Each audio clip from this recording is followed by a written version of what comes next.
Décryptage de la loi biodiversité par Bruno Neuz, avocat associé du cabinet Racine.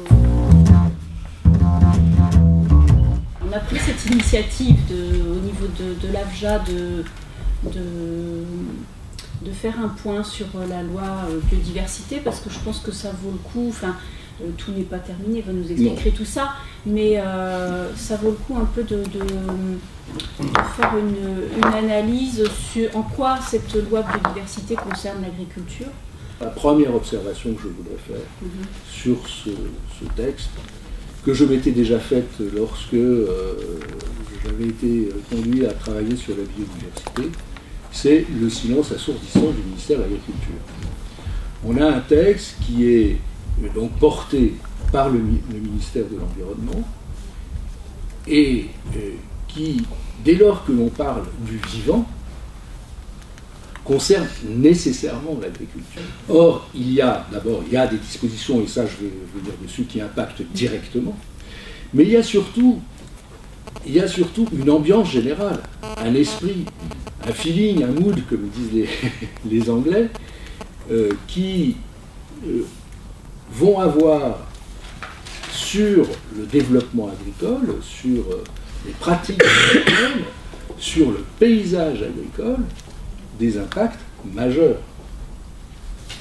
On reconnaît que c'est l'agriculteur qui a façonné le paysage français, bon, mais est-ce qu'il va encore pouvoir le faire? En tout cas, ce qui est certain, et c'est le premier impact sur l'agriculture de ce texte, c'est qu'il ne pourra plus le faire comme avant. Il lui faudra soit des déclarations, soit des autorisations pour tout ce qu'il faut. Ça, c'est clair, quoi. Ça, c'est vraiment l'esprit de la loi. C'est l'esprit. Alors, bien sûr que ce n'est écrit nulle part. Oui.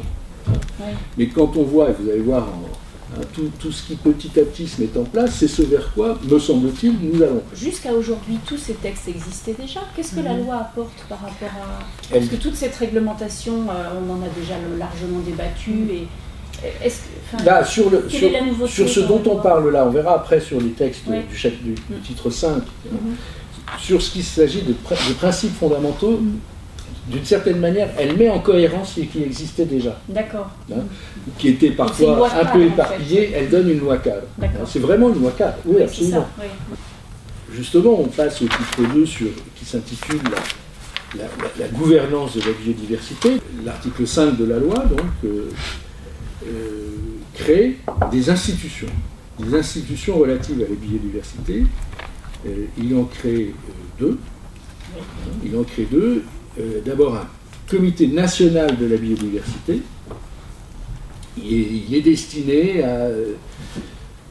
à recevoir de l'information, à diffuser de l'information, à permettre à des gens d'échanger, de consulter sur l'ensemble des questions stratégiques. En fait, ce comité national de la biodiversité, il existe déjà.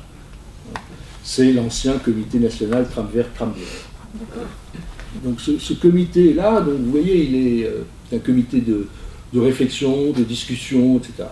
Mais ce n'est pas un comité scientifique.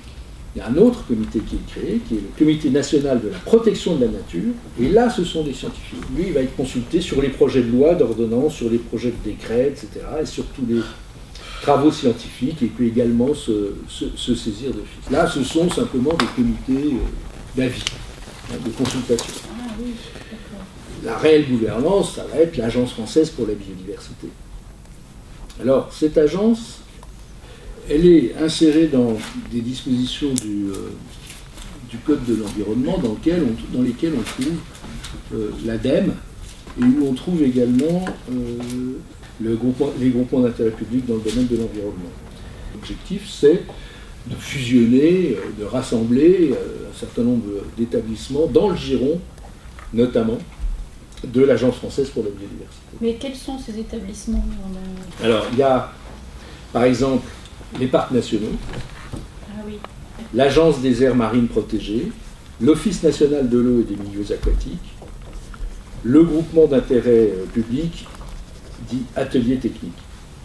Alors, elle a un objet, cette agence, un objet évidemment très large, préservation et gestion et restauration de la biodiversité, développement des connaissances, gestion équilibrée et durable des eaux, lutte contre la biopiraterie, appui scientifique et technique, et puis des soutiens financiers. Donc ça sera le vecteur des aides. Formation et communication, police. Ça sera également le cadre dans lequel s'exercera la police de l'environnement, que ce soit dans l'eau ou ailleurs.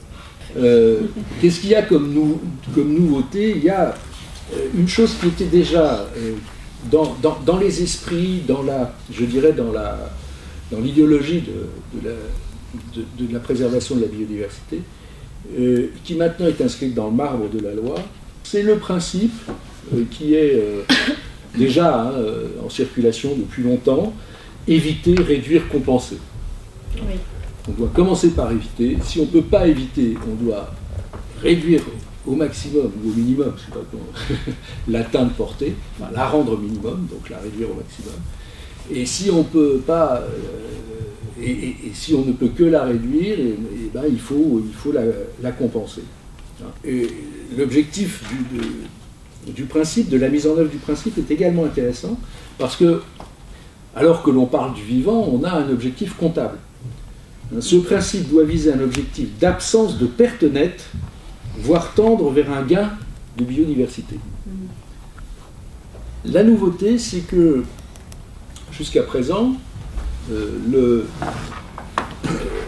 la personne qui avait engagé les travaux et qui devait donc compenser les atteintes à la biodiversité qu'elle n'avait pas pu éviter, devait elle-même faire cette compensation, donc faire ailleurs, à côté, un regain de biodiversité, et avec un équilibre, si possible, positif. Bon, elle pouvait avoir recours à un opérateur, elle pouvait sous-traiter, mais enfin c'était elle qui...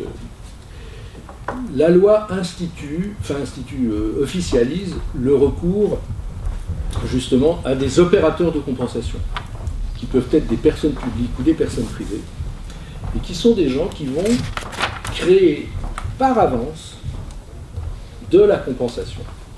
Qu'est-ce que ça veut dire? Ils vont créer dans un endroit qui n'en a pas besoin de la biodiversité positive, c'est-à-dire qu'ils vont rajouter de la richesse en biodiversité quelque part.